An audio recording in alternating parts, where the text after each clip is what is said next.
Robert Halfon, we've dropped in on you at the Citizen Advice Bureau in Town Centre, and obviously you can't talk about specific clients, but are you busy here? Well, I try and do regular surgeries, and we do them at the Citizens Advice Bureau. I'm really grateful to them because they help provide us with office and they welcome everyone who arrives. I've done it at the Citizens Advice Bureau for many, many years now. Sometimes nowadays, particularly since COVID, a lot of people just want to meet me online, and so we do a mixture of face-to-face surgeries online. But it is every issue from housing to somebody who might have had a road accident and the person has not registered the person who caused the accident, so that they have problems with their insurance. It could be about government policy. Someone was talking to me about immigration this morning. It could be about apprenticeships.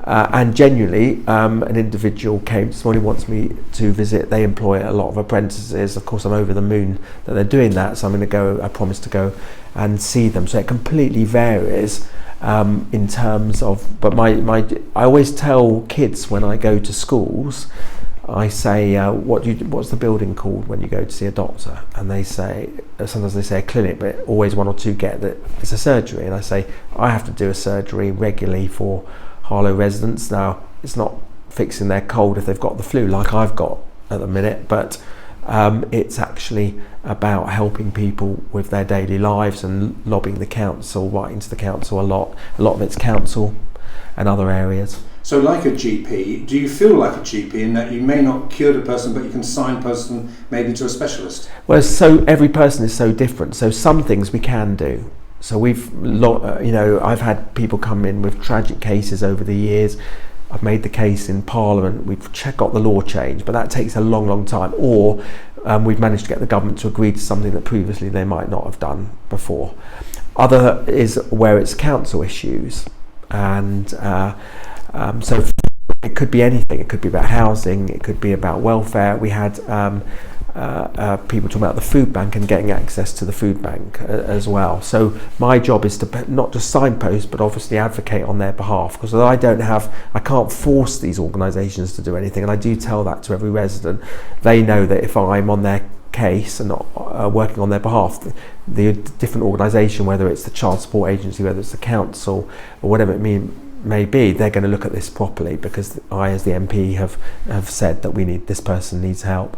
But do you find everywhere you go there's a piece of work, consistency work? Even just now, there is a work experience student from an undergraduate at the university to our left, and they've got a problem with their end of year exams being marked, and you're a Minister of State in the Education Department. Do you feel, I wonder if I should do something about that? Yeah, it's a very good question, and I've been doing a lot of work on that at the moment. There are some universities that are being affected more than others. It is, just to be very clear, it is a very, very small minority of students who are going to be affected. So I've worked with the university bodies, Universities UK, the Russell, that represents all the universities, another body called Russell Group that represents the old traditional, what's called the red brick research-based university like Durham or Sheffield or Exeter.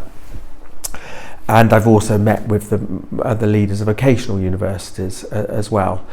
And there is a limit to what I'm able to do. I can't wave a magic wand because universities are autonomous, but we are working with them. The universities are trying to get alternate markers, most of them, to where this problem is. And we've also written to the Office for Students, because they regulate the universities, and also it's very important for students to know if there's any student in Harlow being affected, please do contact me. There is also something called the Office for Student Adjudicator, so you can, if you feel that you're not being treated properly or that your courses aren't being marked, you have to contact the university first. If you're not happy with the explanation they've given you, you then, it's completely free.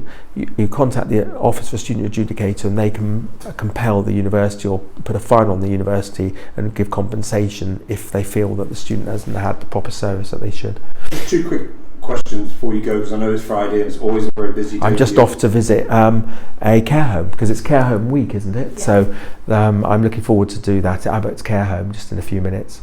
But you're up in Mid Bedfordshire constituency, is that right? Yes. So what was the feedback? What was the vibe there? Yeah, actually, was the love still there for Nadine? So I can't speak about Nadine because we weren't speaking about Nadine, but we were promoting the parliamentary candidate there, who's called Festus.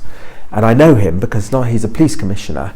The reason why I know him particularly, and this is relevant to Harlow, is that he has done an incredible programme to get absent kids back to school. He's an amazing individual.